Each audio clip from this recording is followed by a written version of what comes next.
Assalamualaikum warahmatullahi wabarakatuh. Ketemu lagi dengan Miss Agri. Sekarang kita akan melanjutkan pembelajaran kita pada tema 1, subtema 1, pembelajaran 2, masih di organ gerak manusia dan hewan.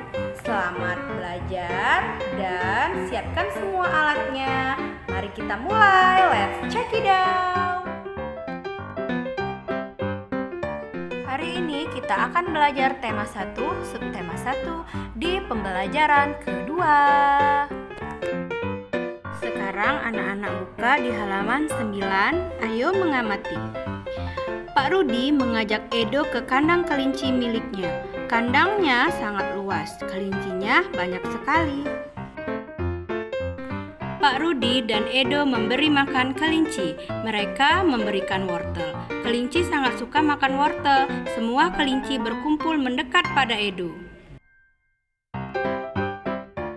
Gambar ketiga, Edo senang sekali. Edo tertawa kegirangan melihat tingkah lucu kelinci-kelinci di kandang kelinci milik Pak Rudi.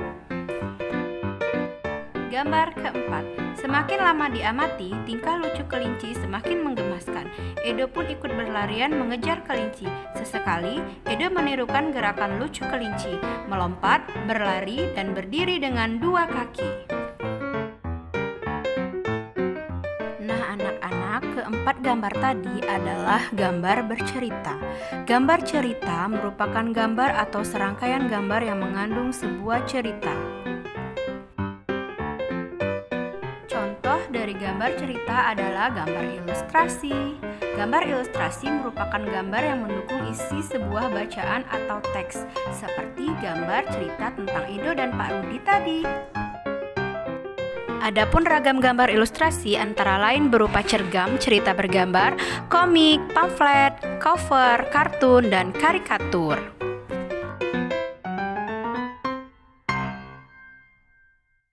Nah, sekarang silakan anak-anak kerjakan di buku siswa. Ayo mencoba halaman 12.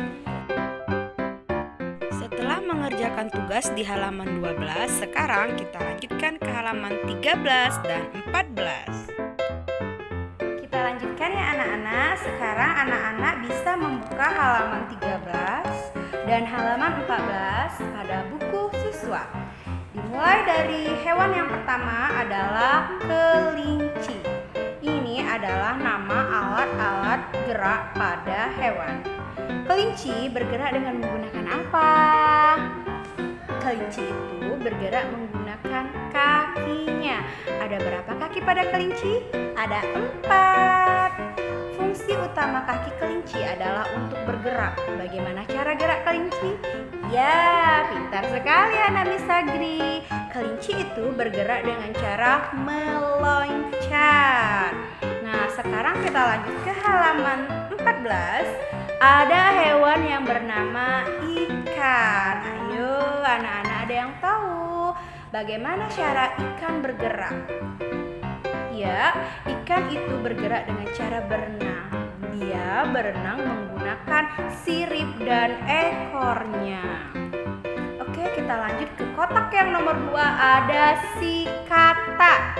Kata ini bergerak menggunakan keempat kakinya dengan cara meloncat.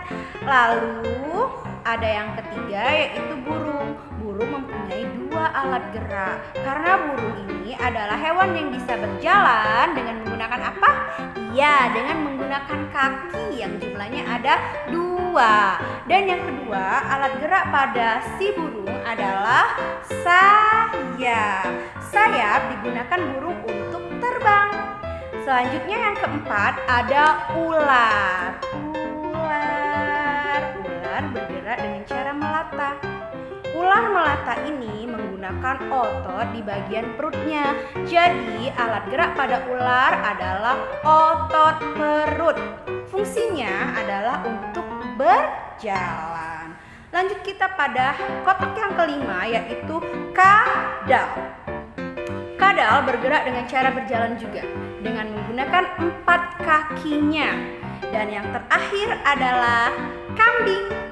Kambing ini juga bergerak menggunakan 4 kakinya. Fungsinya untuk berpindah-pindah tempat. Sekarang kita lanjut ke halaman 16. Sudah dibuka halaman 16 anak-anak? Ada teks "Ayo membaca" yang berjudul "Gerak ikan di dalam air". Bacakan ya, sambil kita bahas satu persatu per paragraf. Gerak ikan dalam air. Ikan memiliki sistem gerak yang unik. Sistem gerak pada ikan berbeda dengan vertebrata yang lain.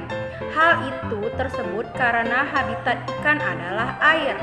Nah, sekarang kita kenal istilah baru, yaitu vertebrata. Atau misalnya sama anak-anak, sudah pernah mendengar belum apa itu vertebrata?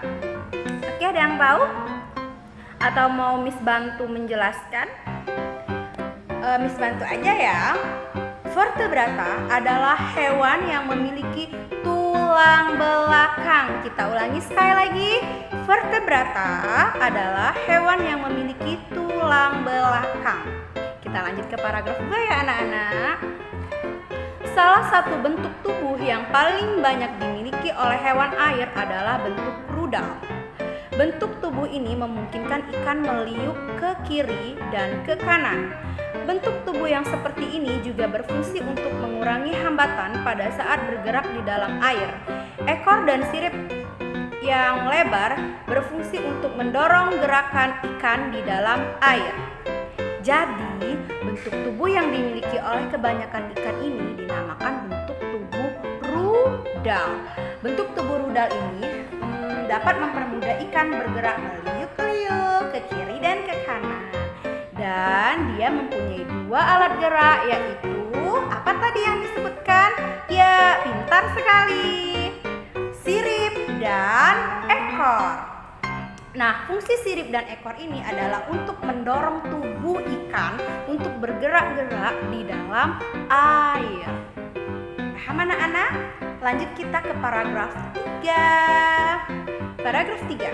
Tahukah kamu ikan dapat berenang karena memanfaatkan bentuk tubuhnya yang unik? Ikan memiliki gelembung renang dalam tubuhnya yang berguna untuk mengatur gerak naik dan turun. Ikan memiliki susunan otot dan tulang belakang yang fleksibel untuk mendorong gerakan ekornya di dalam air. Sebagian besar ikan menggunakan gerak tubuh ke kanan dan ke kiri bersama dengan sirip ekornya untuk menghasilkan gaya dorong ke depan.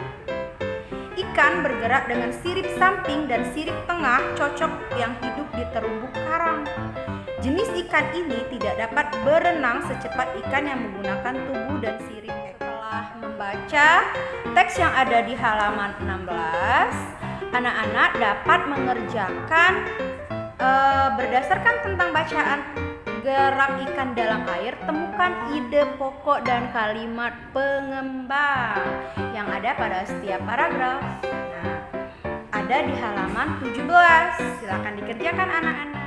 Sebelum anak-anak lanjut untuk mengerjakan tugas yang ada di halaman 17, Miss jelaskan sedikit atau Miss ingatkan kembali, karena anak-anak sudah pernah belajar di kelas 4 ya tentang ide pokok dan kalimat pengembang. Jadi Miss ingatkan kembali bahwa ide pokok itu adalah kalimat utama dalam suatu paragraf. Sedangkan kalimat pengembang adalah kalimat pendukung atau kalimat yang menjelaskan dari ide pokok tadi. Sudah ingat anak-anak? Oke, sekarang selamat mengerjakan tugas yang ada di halaman 17. Baiklah anak-anak, sampai di sini pembelajaran kita pada tema 1, subtema 1, dan pembelajaran kedua.